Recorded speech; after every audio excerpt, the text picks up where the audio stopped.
And hello, everyone, and welcome back to Cyrus Webb Presents here on Amazon Live. I'm your host, Cyrus Webb. Glad you all could join us once again. Whether you're joining us for the first time on Amazon or not, welcome. Glad you all could be with us. If it is your first time, though, make sure you guys do hit that follow button. You see it either here in this corner or down below. You also will see some of the books by our next guest, and she's really one of our repeat guests. And she's almost lives here. Dr. Velma Bagby is back with us. We're excited to be able to talk with her, not only about the success of the Catch series. You see some of the books here. I have others behind me, but also November is recognized, among other things, as National Entrepreneurship Month. We're going to talk to her about her entrepreneurship journey, what it's been like for her to expand on her brand outside of love and relationship and marriage, but also with her new podcast, Finding Your Voice, and let you guys know how to stay connected with her. We are simulcasting our broadcast, so we welcome those tuning in on Facebook, LinkedIn, YouTube, X, and on Instagram. You guys have any questions, make sure you guys do put those in the chat. Carolyn, hello to you over there on Instagram. I see you. Glad you could join us. Faith Healing Prayer Patience. I love that name. Hello to you over there on Instagram as well. But Dr. Velma, welcome back to the broadcast. Thank you, Cyrus. It's such a pleasure to join you again. I always enjoy my time with you. Look, I do as well, even though it goes like 5 minutes. I mean, I know. it is. I tell people 30 minutes sounds like a whole lot of time until you start. And then when you start, it Absolutely. just flies by. It goes Which by. brings us to 2024, Dr. Velma. Yes. Can you believe it? I Eek. mean, I can remember April when you were releasing this book, The Catch Book of Fools. I mean, that seems like now a lifetime ago. What has Yes. it been like for you to reflect on 2024? Hey, Jacqueline, good to see you over there on Facebook. And what this year has been like for you and for your brand. Fast paced. That's all I can say. Some surprises, some things that I did not have on my list. And I always say that I have a list, but God also has a list. And sometimes his list, not sometimes, but his list should supersede yours. And that's why that Book of Fools was released. It wasn't my plan, it was God's plan. So I'm grateful for Yeah. all of it.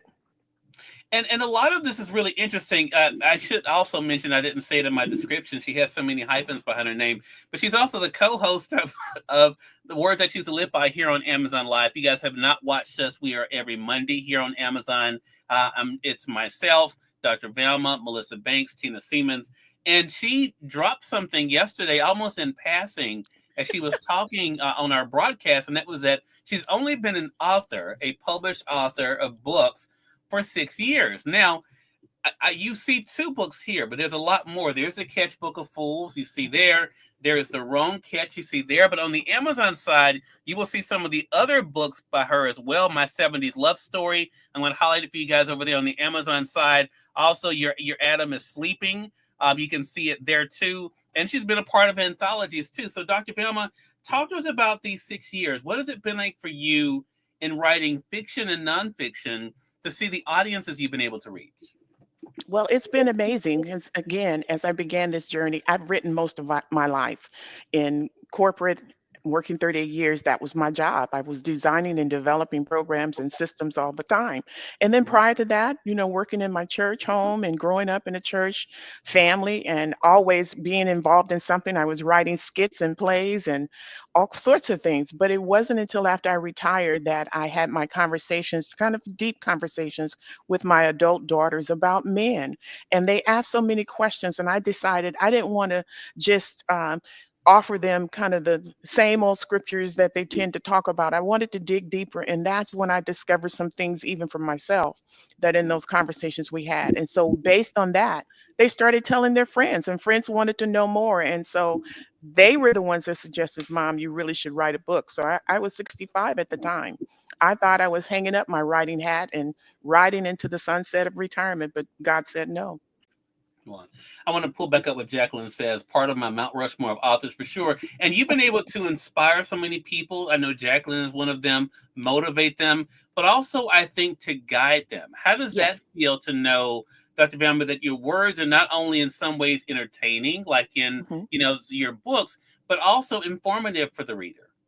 I think it's important because when you talk about helping other people, I remember in the beginning of my journey, it was very difficult to get other authors who were well on their way in their writing careers to support you, to help, to answer questions.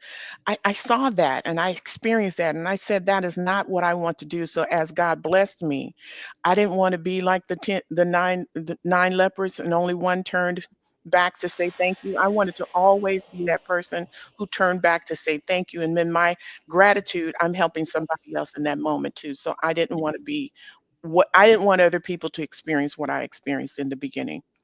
Wow. Well, I know they definitely appreciate, but you did not just start writing in these 6 years, Dr. Bama. No, You now have started to podcast in that amount of time as well. One, of course, seems right on brand with you, and that is what you've been able to do with, and I always get the name, is Dr. Bama Speaks, right? Or Dr. talk, Velma talks Dr. Bama Talks. dating, relationships, and marriage.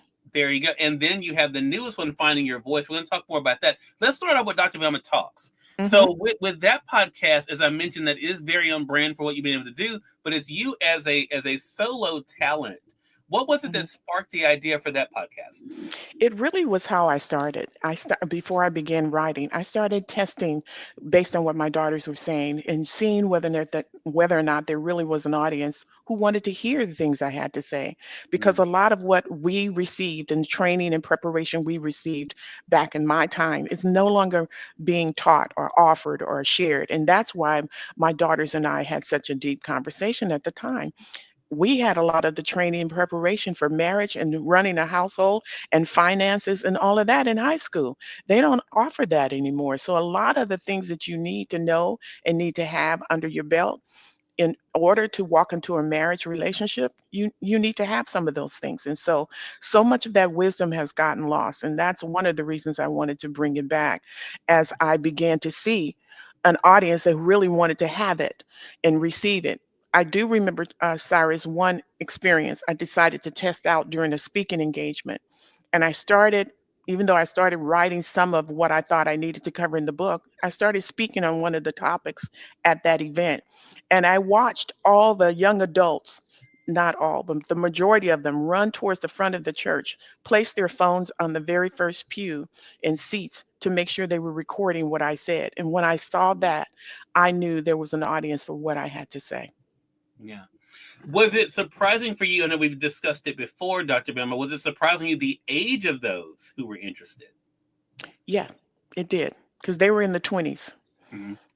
Many of them were in 20s, some of them are married now. So I was really shocked. And so talking about this in a podcast and completing my very first season of Dr. Velma Talks, dating, relationships, and marriage, I was just surprised by the whole event, just going back to how I started, because it was just basically Facebook Lives at the time.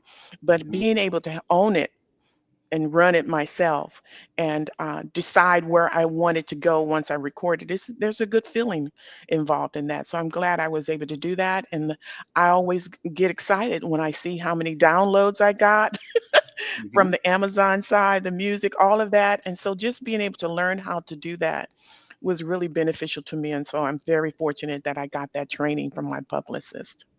Well, that's very kind. But I tell people all the time, you do the work, and I love working with people who don't mind doing the work because I think, Dr. Bama, so many people think all of this is so easy, right? It's Really? not easy. I mean, we make it look easier because we've been doing it, Yeah. but it is not an easy process, for sure. Yeah. Jacqueline says I still look like I'm in my 20s. Does that count? But I'm married, and me and my husband both learned a lot from Velma and Ambassador Bruce. Speaking of that, thanks for that prompt, Jacqueline. I had a chance to interview your husband and you on this Hmm. platform as you all were Yeah. celebrating another milestone in Yep. 2024, your 50th wedding anniversary. Yes. What was that like for you to share with the world, Dr. Velma, what was possible, but also your own experience? First of all, I cherish that moment. My husband is not the camera guy. He does not like doing what we're doing right now. And so for him to be willing to do that, I really appreciated that about him. And I always talk about you. So I definitely wanted the two of you to meet face to face. So he did walk away from that, enjoying that and meeting you. But to get to 50 years, people don't understand what it takes to do all of this. There's adjustments all the time. There are things that will come up against unity and agreement all the time. And so you have to be able to go into your marriage relationship with the right tools and understanding what will come up against what you're trying to build. That is not you each other.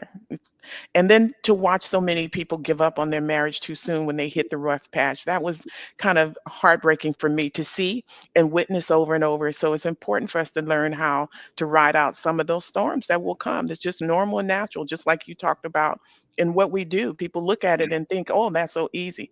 Again, that's one of the reasons why I have the podcast, Finding Your Voice, so that Mhm. you can understand it's not. But you have to Right. understand there will be bumps, but you have to know how to handle them when they come. Such a great point. I want to give some shout outs. Angela Anderson presents. Hello to you over there on IG. Good to be to see you. Carolyn Author says, Dr. Velma, she's a motivator. I love her series and insight. Thank you for Oh, watching, Carolyn. Mr. Ellerby, Double Exposure. Good to be able to see you over there on IG as well. For those who are just tuning in, welcome. You all are watching Cyrus Webb Presents here on Amazon Live. We also do our simulcasting, as you can tell, on Instagram, X, on YouTube, LinkedIn, as well as on Facebook. Dr. Velma Bagby is the best-selling author that's joining us for this segment. We're talking with her about a very busy 2024 for her, where she released new books. She has two podcasts that she debuted this year, and also working on new projects, as well as became the co-host of A Word That You Live By here on Amazon Live as well. I want to let you guys know how to stay connected with Dr. Velma and all the great things he's doing a little bit later. As I mentioned, November is recognized as National Entrepreneurship Month. Dr. Velma, you mentioned, of course, what you've done in these past 6 years. I want to talk about the business side of this, right? Because mhm. it's interesting when I thought about this show with you today. Each one of the projects you're doing has a different audience. You Yes, even mentioned yourself, looking at the analytics, for what you've been able to do with, yes. with your one show, Dr. Velma Talks. Then, of course, you have the totally different show, Finding Your Voice. What has that been like for you to realize not only where your audience is, but also the best way to be able to reach them? The shocking part was discovering that there were men following all of Hmm. my conversations. I set out to help the women discover the mate that God has for them. And a lot of that, the conversation surrounded was based on learning how to discover who you are, doing your own self examination, making sure that you look at you first, Right. because blaming the men is not the answer. Check your heart, find out why you're attracting that kind of guy, and you'll find that it's your heart is the problem. So you really have to examine yourself. And so when I discovered that I had a small audience of men following me, and they were the ones that had asked me and encouraged me to write the third book, which is The Woman Who Would Tear Down the House. Mm. The wrong catch, she'll tear down the house. And I actually surveyed the men, a few of the men that I knew, to find out, well, what are some of the challenges and problems you feel that you're facing in dating? And that's how I created that one book. So looking at who's following you, listening to and responding to questions and suggestions is so important. So if you're not connecting, it's one thing to write the books, it's one thing to have a great product, but if you're not connecting to the people who are actually reading and supporting you, then there's a problem. And so I listened to what the men said, and therefore I wrote that third book for them, The Wrong Catch, She'll Tear Down the House. Yeah. And I love that too. And it's interesting because, even though, myself as a reader of your books, but also as a male host, Hmm. for me, I could always be able to pick up on things that I knew that guys would appreciate. And one of the things that I've talked about is, especially when it comes to this book, and I'm going to highlight it on the Amazon side for those who don't know the book we're talking about, Their Own Cat She'll Tear Down the House. What I loved about that, and you and I've talked about this, Dr. Velma, is not only, and I think too, even with the main character Grayson in this series, we are able to see the ways that men can be able to carry on these conversations without getting so emotional. Yes. But also in this book, being able to let people know it's okay to be vulnerable. It's okay to be Hmm. able to talk about situations you're going through. Do Right. you find that to be the common denominator? Because I mean, it's sad that we even have to separate that for men and women. Women really, everyone should be able to have these type of conversations. But do you find that is the common denominator with the men and women, that these books give them permission to talk about these things? I hope so, because these are all based on real events. These are all Right. based on real experiences. And so, even though they're fictional stories, I mean, that's one way to get people to read them. But you're Yeah. reading some really true experiences that people have actually endured and gone through. And the hope is that you'll learn from them or see yourself in one of those stories on how you almost made the same mistake, or that you're in a situation that's a mistake. Because the stuff we see on TV, Cyrus, is crazy.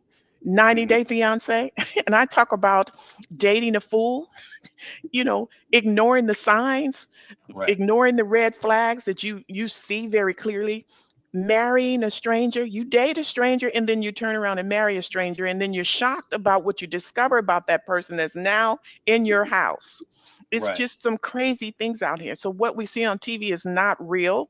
We really need to go back to what we were taught years ago. That's what I talk about. Some of the Mhm. things that we were taught, things we talked about, things we received in high school, not apt as a grown person. We were taught these things: how to manage your checkbook, how to balance your checkbook, how to manage a household budget, how to run a household, how to raise children. All of those life skills were taught to us in high school, and we just don't have that conversation anymore, or teaching or training.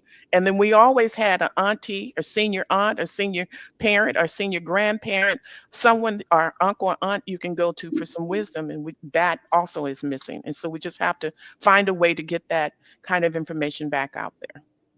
Such a great point. Robbie Blue Music, hello to you over there on IG. Good way to see you. I see you guys over there on YouTube as well. Again, if you guys are just coming in, welcome. You are watching Cyrus Webb Presents here on Amazon Live, but we are simulcasting it on social media as well. Dr. Velma Bagby is a best-selling author. She's a podcast host, an individual who's been able to use her platform to be able to motivate and inspire, as well as to educate. We're talking with her about her busy year. She just referenced, of course, about dating a fool, which is a great segue to this book, which is her book that came out ironically on April the 1st. And that is The Catch Book of Fools. That is the only nonfiction book at this point in the series. I'm going to highlight it for you guys on the Amazon side here. There it is. So you guys can be able to get it there, the paperback, or you can get the Kindle for only $2.99 today. The Kindle for $2.99. So I want to talk about this book because the whole series, Dr. Bama, for those who are just finding out about it, and again, we always say there will always be some people, who will always be just finding out, right, Uh-huh. about the series. Right. You're able to give them in the other books. The other three books are all novels, Yes. but they are able to have scriptural messages in them. You just went straight with the scriptures in the Catch Book of Fools. What inspired this book?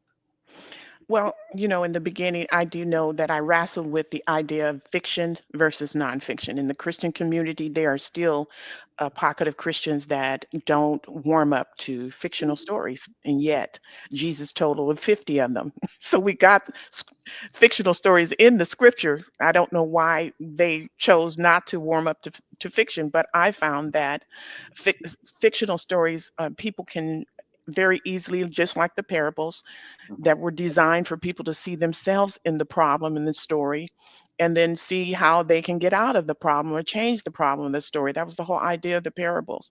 And so I liked that, and I wanted to duplicate that in the fictional stories. It did what I hoped it would do. It reached people I didn't expect it to reach, because people could see themselves in those stories. With the Book of Fool, that was my way of going back to, because when, as an ordained minister, we were trained to expound on the word, don't add your opinion, none of that, because that's called a mixed message. And so I said to myself, where do I put the scriptures if people really want to know? Because in the story, the character Pastor Grayson makes references to the fact that God has given us the tools, we just have ignored them. So if he spoke over 200 scriptures that spoke about a fool or described foolish behavior, don't you know that's something I would want to know about? Right, And you and I talked about the fact that the book of fools is good not only for dating and relationships, but you can use it in business too. I don't want to go into business with a fool. So right. doing your due diligence in your quest for discovering your mate applies the same in business and any other relationship. So I wanted to have a book where people could actually see what he said. And boy, was it telling, even as I prepared it. These are just 80 scriptures. And as we prepared it, they really stand out. Yeah. I think that is the big thing here, and I think too with this book, what I love is the way it's written. I'm gonna do. I hadn't planned on doing this, but we've done it before. I'm gonna just choose one of the I messages had from the mine book. ready. Dr. Velma, you know me too well. Yep. So I'm just going to choose one here. So let's go to page 78. Oh, And okay. so, so this is a, no, this is a different one. I don't think we've done this one before. Page 78, I just flipped to that. A foolish son brings grief to his mother. And I just did a beautiful mother's post today on Yeah, I Facebook. know. I saw that. It was gorgeous. Proverbs 10:1. So this is what Dr. Velma does. She gives you the message from the scripture. She Hmm. then gives you the scripture reference, and then she gives you a prompt. So the prompt here is behaving foolishly brings harm. How? So then we as the reader are able to focus on that. Like we have the scriptural reference, but then we have the question. And then we also do a personal reflection. So what do you, I think this is great, Dr. Velma, not only for individuals, I think it's great for couples. I think Yeah. it's great for families to be able to Hmm. do, maybe even parents to do with their kids, Yeah. to have those kind of conversations. When you were designing the book, how did you hope that it's being used? Exactly what you just described, because I can go through it myself. And I'm really excited about the fact that you were on 78, and I just happened to open it up to uh, 19. And Yeah. it says, fool starts arguments and ignores the consequences. Proverbs Mm, 20 and 3. Fools look for an argument and don't care about the outcome. mm, So if you're considering this person as a mate, what does this tell you? mm, That if you see this kind of foolish behavior, it's not going to change. And that's one of the things I've had conversations with women about. Stop thinking that this is a build a bear project. We can't go to the mall and build us a husband. yeah. That's not the way it works. And so you cannot try to change who this person is, thinking that if you change him, he would be husband worthy. And it just will not happen that way. They must be able to come with the right qualities. That's why we should be looking for that. And conditions like what he looks like, how tall he is, and the same with the men. In one of the books I was talking about that, I said that um, women used to be better at this. They used to be better at really examining the heart of the person they were considering as a permanent mate. Yeah. Men were always looking at the outward appearance, which is the mistake that many men make, and that's what we Yeah. talk about in that blue book. But men are learning to do better. Many of them are learning to go beyond that. Even my Right. husband said we met in 10th grade. We weren't looking for a mate at the time. We just happened to meet in 10th grade. But the one thing my husband said he saw about me was he saw my heart Mm, and he saw the kind of personality I was, even in the 10th grade. wow. And so it's important for us to know that if you're attracting the wrong kind of person, don't blame the person. Like you and I talked about, Cyrus, women tend to blame men all the time. That Mhm. they're not the blame. You need to take a look at your heart to find out why you're attracting that kind of person. And that's one of the reasons using fish characters in the very first book took off so well. Because I have women now who read that book and says, I'm meeting guys and I'm going, okay, which fish are you? Are you that catfish? Are you the sturgeon? You know, they're really actually examining to see what type of guy this person is. And that Yeah. should be happening both for the man and for the women. Yeah, so true. Janice, another West Coast viewer. Hello to you, Janice. Good to see you. Janice says, examine the heart. So true. Absolutely. And this is my problem too, which is why I tell people I'm a pretty serious person for the most part. I mean, I like to have fun like everyone else. But I understand, Dr. Vilma, the seriousness of marriage. I understand the Yes. seriousness of dating, which is why I don't play with it. I think what I can tell from my generation, and I'm 49. I don't know where that is. My what am I? Am I X or Y? Well, I don't know what I And what am I? I'm 70. am. I don't Am know. I off the chart? I always get that wrong. But I'm 49 years old, and this is what I've never understood. And this is just me in my Cyrus Webb mind. Uh-huh. If I know I'm not ready for marriage or thinking about marriage, why would I be out here just dating? And to me, it's become, you were mentioning the 90 Day Fiance, and it just brought up to me a sadness where we Yeah, see we now treat relationship and marriage almost like games, like it really entertainment, is. That's and exactly. that's a sadness for me because it really devalues it, you know, because like you said, it's supposed to be, for one thing, it's supposed to be a lifetime commitment. Yep. How can you make a commitment like that without even getting to know the person, and so I take things like that seriously, and I look at my parents and I think, Hmm.